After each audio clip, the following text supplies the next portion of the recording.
Hello, so obviously you already know the topic. My name is Zuzanna and I'm working for F-Secure for over 2 years. I'm also coordinator of Poznań chapter of Women in Machine Learning and Data Science. This is a very big data science community in Poznań. And I'm primarily interested in NLP, data visualization and storytelling. And probably some of you already know what F-Secure is. It's a big cybersecurity company, one of the biggest, or the biggest in Europe. We have offices all over the world, and also here in Warsaw and in Poznań. And we offer a variety of products, obviously connected with cybersecurity. And today I'm going to talk about our idea for command line language. What use cases do we have for it? And how we created it, and what challenges we had during our research project. And also in this presentation, I'm going to explain or most of the cybersecurity related topics, and I will give definitions. And also you will see IPs, but they are going to be pseudonymized. Also names are going to be pseudonymized because we want to protect our data.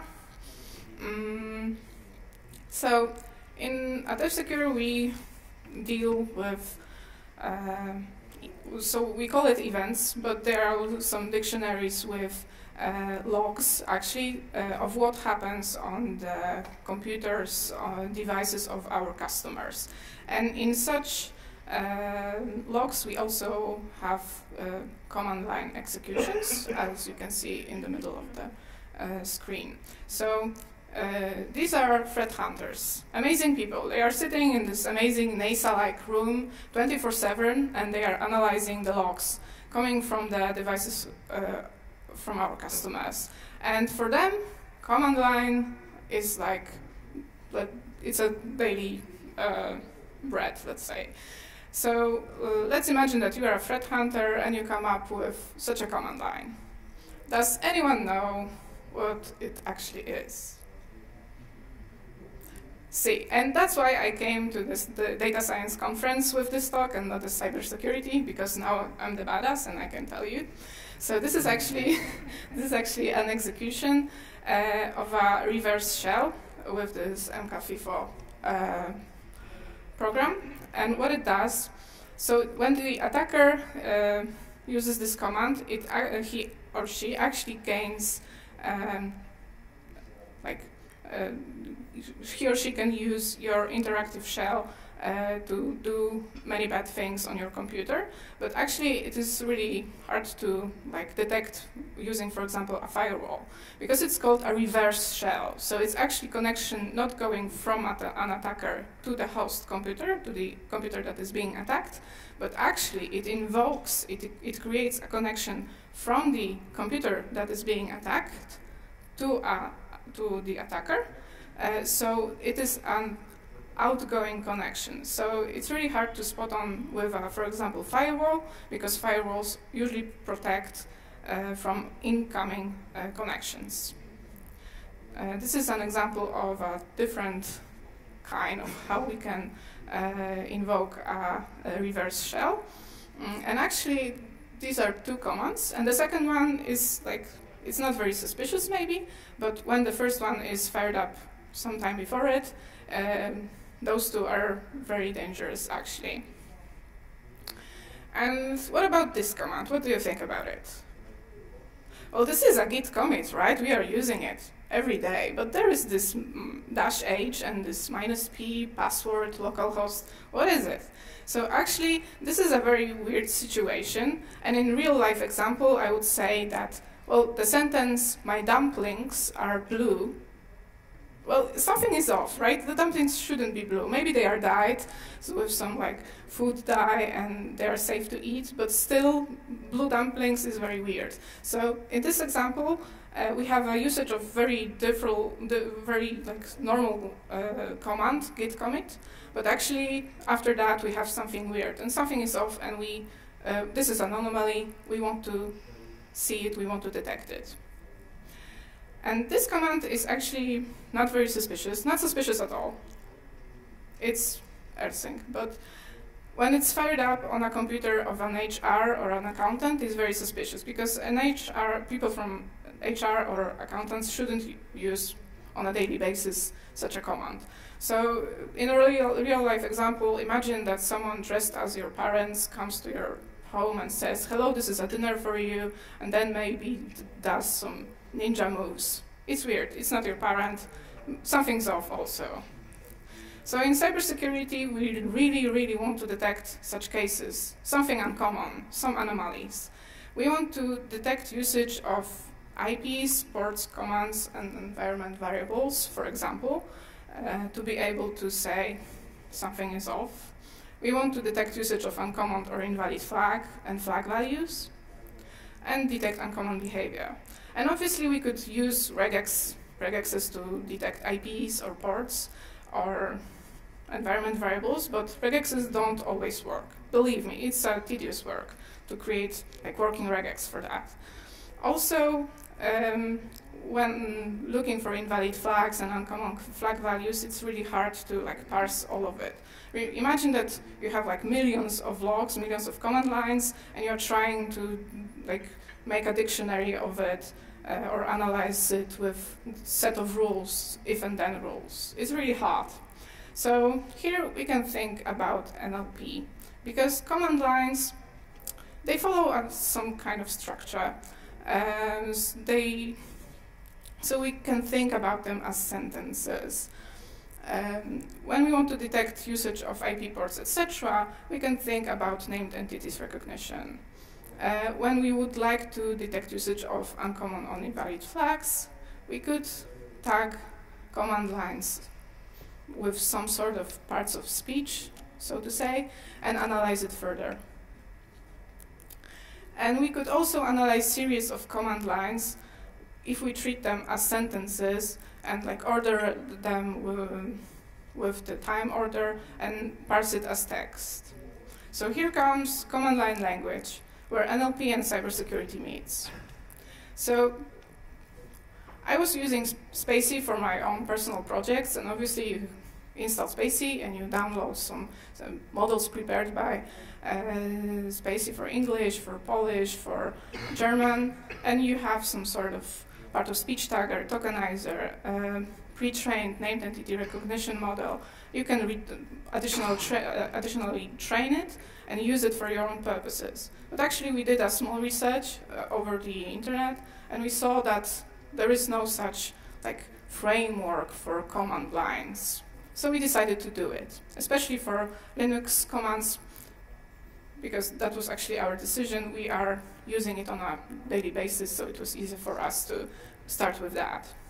And we decided to gather the data and then create some tokenizer, annotate the data, train part of speech tagger, and train named entities model. And this is our proof of concept for CMDLang, command line language. So the data. Obviously, we have our data, we have our logs, but there are a lot of unknown commands. So because they're very company specific, so all of you create some of your own apps, programs, scripts. So there were commands that we didn't know, and on the internet there was no information about it, so we had to deal with it somehow. There were a lot of errors in the logs. So imagine that you are typing something, and like in my history of the command line logs, every third command is an error because I made some typo, and we had typos, and some like unbody ordered flag and flag values in our logs. And also we had problems with gathering representative sample, because the data we have comes usually from admins or from developers, and it's also filtered out at some point. So we don't have like normal usage of normal commands like find, grep, cat. So we wanted to normalize our data set a bit, and we use NL2bash data set. So the researchers tried to do parse from English language to, well, like there was an English sentence and they were trying to create commands that were going to do the job for it. So in the dataset we have such example of search the regular files of the current directory tree for string whatever, and we have multiple solutions annotated, created by the experts on how to do it. So we used part of this dataset because it contained a lot of very simple commands like find, like echo, like rsync, like which, etc., etc. And there comes tokenization. And you would think that it's actually very simple because you just split by space, right? Well, not always. Sometimes you have regex or regex-like strings, for example in set, and you shouldn't split by spaces inside the regex, so you have to detect it. And sometimes we wanted to split flag and flag values and parse them differently, for example for parts of speech tag, but flag and flag values were connected, so no space in between or equal sign in between. So we also had to tokenize somehow. So we decided to use bashlex, which is open source Python parser for bash, but it doesn't have a full support for complicated parameter expansions, and it doesn't handle less popular unknown commands well. And as I told you before, we have lots of them. So we decided to tokenize with bashlex and then additionally tokenize with our own additional tokenizer. We're just splitting by chosen characters. So how tokenization looks like in our case. For part of speech tagging, it was simple. We were splitting by spaces or how the bashlex decided. But then when we wanted to go with named entity recognition, we defined that IPs could be unnamed entities. And here we have an example. So it was tokenized by bashlex, and we see that IP shows up in one of the tokens, but actually it's a part of the token. And we would like to tag only this IP part, not the whole token. So we thought about it just like with compound words. We have a lot of them in German. Compound words are words that are made up from different words, and every part is equally important and gives some information, carries some information. So we have the word das Flugzeug, which is made from der Flug and das Zeug, and this is a flying thing, so obviously an airplane. So we did the same, we just split it by chosen characters further for named entity recognition. And here comes data annotation. So you can imagine it was a tedious but amazing work. We had to do it twice, once for part of speech tagger, once for named entity recognition. It was manual and it required expert knowledge. Amazing. We used a really great tool, Docano, which is an open source text annotation tool, and this is how it looks like. But to simplify our work a bit, we implemented annotation feedback loop. So here is our annotator, and he or she looks at the data and tries to annotate it. So when we gather annotation for several documents, for several examples, like 100 or 200 or even several hundreds of them, we decided to train a very simple part of speech or a named entity recognition model. And we know it was going to make mistakes because it not enough data, it wasn't going to be perfect. But still, we annotated every other example with it, and then feeded pre-annotated examples for the annotators, so they can verify that it is correct or fix it. And here goes the loop. So here, actually, this is a Docano with part of speech already tagged, already annotated. So we decided to help our annotators a bit and split the sentence or the command line by tokens. So every token was in a separate line.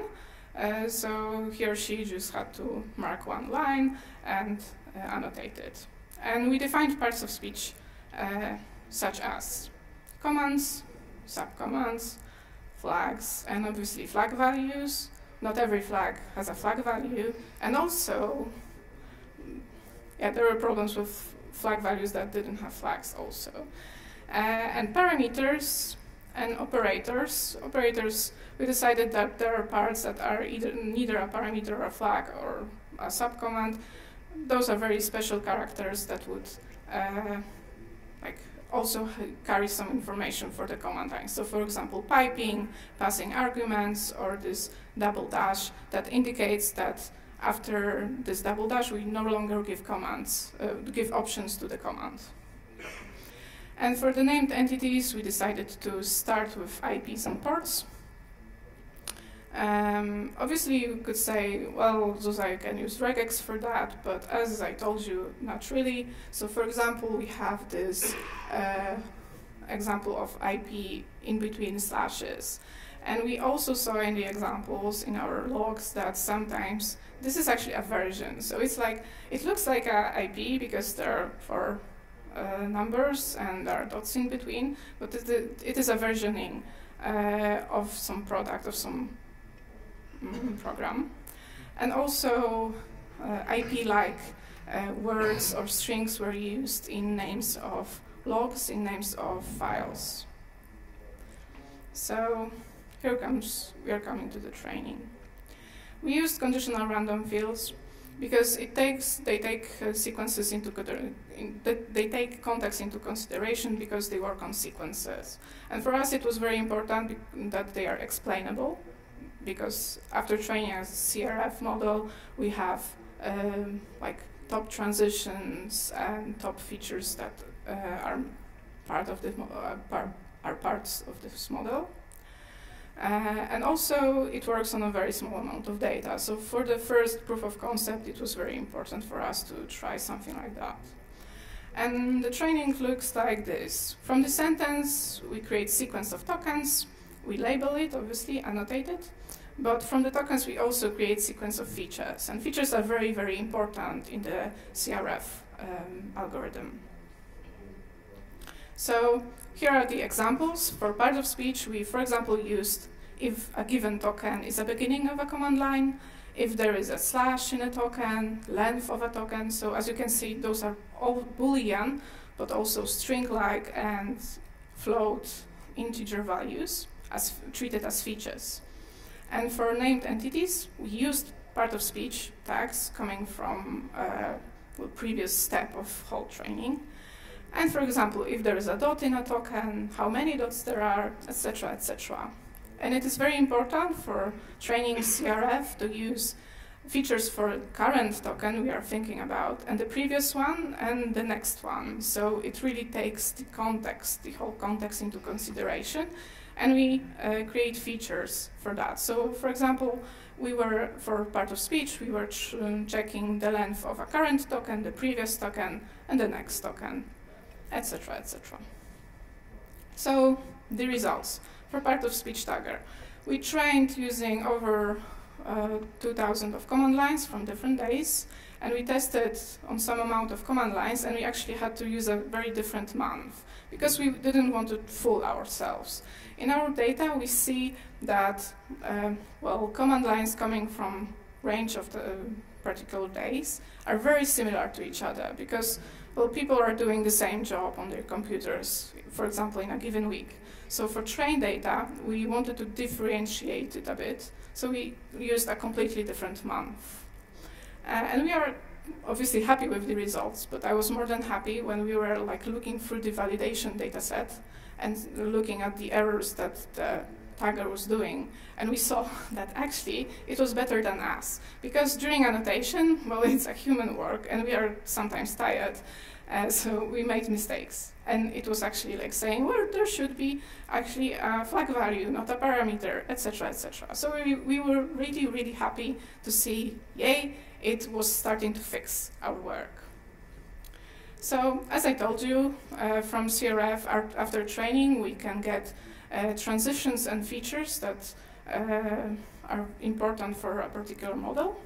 So we could see that the model learned that after a command, there should be a flag or a parameter, or maybe a subcommand, but not a flag value because the weight is on the negative side. And also after a flag, there should be a flag value or another flag, but it is highly unlikely that after a flag there is going to be a command, a parameter, or a subcommand. So it has learned something.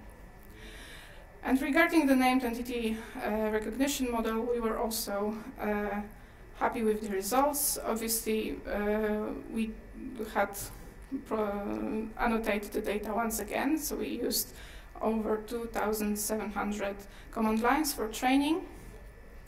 And we could see on the features that we were getting from the model that it, for example, learned that, well, label O means that it's neither an IP or a port, obviously. So it has learned that alpha has alpha, so it, like the feature, if this token contains some characters that are, well, like coming from words, so from A to Z. So obviously, if there is some alphabetic character, it's neither an IP or a port. And after IP, we often saw colon. And when there is a dot in a token, it's probably an IP or a port, not a normal, like not named entity. So here comes real-life example. If you like, I can show it to you. Like online, I fired it up, but how it looks like, we have an example we want to do, and we just get part of speech tokens out of it, and then feed it to the tagger, get the features and feed it to the tagger. As you can see, it has learned and it performs really good. So we have a command, a flag, another flag with a flag value, and then 2 parameters. And we can, after having tags, part of speech tags, we can go with it further into named entity recognition. And I'm sorry, but there are a lot of tokens, so I split it up into 2 columns. So it correctly recognized that there is IP used. So I would really like to thank Julia and Zuzanna, who are actually sitting here, for doing this project with me. We are doing it together. And big thank you to Marcin, Bartek, and Paweł. They were helping us with annotation and all the knowledge sharing. And also to Filip Olszak, he was our consultant regarding cybersecurity issues in this project. Thank you.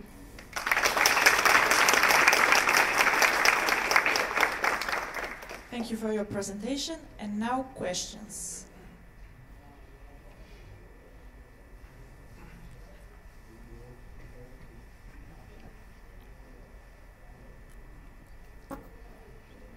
Yeah. Hello. Hello. Thanks for the talk. Could you say a few words about how the model was deployed actually? So who uses it, in what setting, and what was the consequences? How did it impact the job of those guys sitting in the war room? Okay, so it's still actually a proof of concept. So we are working on like making it bigger and bigger and actually retraining it with more data. So it's not used in production yet, but I've showed it to the people sitting in a war room, and they are really happy about it. They are not going to use it directly. We have to implement it, for example, in our backend.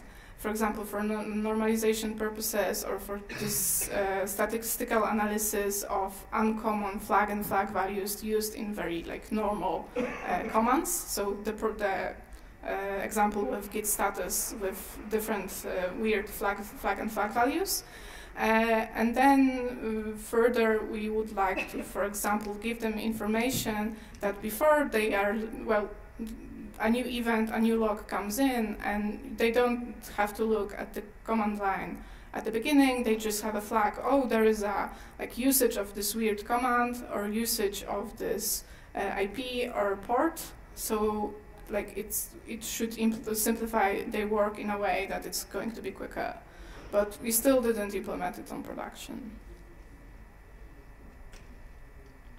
Another question.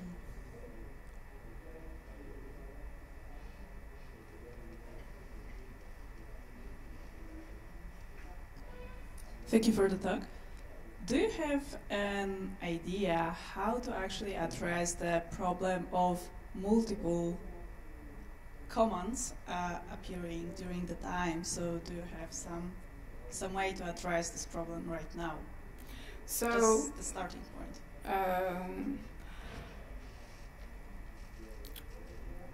We are actually doing such analysis without using this like framework of NLP already in very different ways. And we yet didn't think about it, but sometimes you can think about like the command is separated via pipe, and this is actually like 2 sentences in a 1 sentence. So this is our next step, to just like connect and see how it behaves, because well, this is like some higher level analysis, and we just wanted to build this like fundament of the whole project, because well, obviously you could do it for English, like analyze the whole text, whole document, sentence after sentence, but underneath you have this tokenizer, you have this part of speech tag, you have this like all the dependencies between words, somewhere there in the code, some in the models, and we don't have that. So we decided to start with this proof of concept, this fundament, and then we can go further. Another question?